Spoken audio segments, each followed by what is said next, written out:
So one of the most common questions that I get with my D&D room and all of the terrain that I make for my D&D games is where do I store all of it? As you can see, I'm always kind of making more stuff. So right here, I've got some train track looking terrain that I'm making, but I store everything in this room right here. Panning over, we've just got a ton of storage, and I guess I'll start from left to right over here. So first shelf, I've just got a bunch of assorted miniatures that I've collected over the years. Up here, we start getting to the houses, which kind of continue, and all of these houses have contributed to some amazing builds over the years. And then moving down, we've got these jungle ruins, which contributed to this build right here. And just next to it, we've got these tents, which were really, really fun. And alongside my big treehouse, contributed to the city of Weft, which you've probably seen a lot of recently. Then moving to these shelves here, we've got just a bunch of my painting stuff. This really cool piece of terrain, along with some pieces up there that contributed to this build. Moving over to this wall over here, we've got more stuff. Down here, we've got my pirate ships, which I haven't been able to use in a long time, and they're kind of hidden down there. In that box right there is my arena terrain, which made this setup here. And then we've got my glowing crystals, which made this build. Up here, we've got all of my Dwarven Forge stuff. These are really special to me because in high school, me and my D&D group actually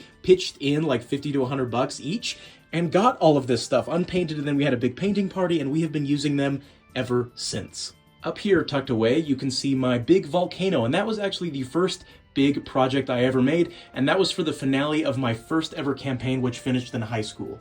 Then right here, we've got some pieces of the finale to my second campaign, and the rest of that build is tucked haphazardly in this corner right here. Then moving on to this shelf, these are some of the first pieces of terrain I ever made. These are like stackable sort of mountain tiles, and these are just made out of pink XPS foam. And fun fact about these grassy ones, the green flocking that you see on the top is actually made of dyed sawdust that I stole from the construction job I was working at the time. This is also made from the sawdust from that construction job, so just a lot of memories packed in this.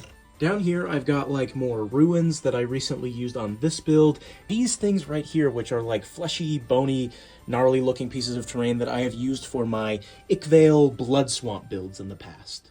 But yeah, that's how I store all of my stuff. I'm rapidly running out of storage space, but that's a problem I'll figure out later. I am just so blessed that I have the capability to make all of this stuff and store this stuff and have this room and have the amazing, wonderful friends that I have to share stories with. The fact that people watch me do all of this is just kind of crazy to me. Honestly, I would be doing all of this regardless of the following that we have. I mean, I never thought anyone would watch this, but here we are. But yeah, I hope you enjoyed watching this video, and I hope that you have a wonderful day.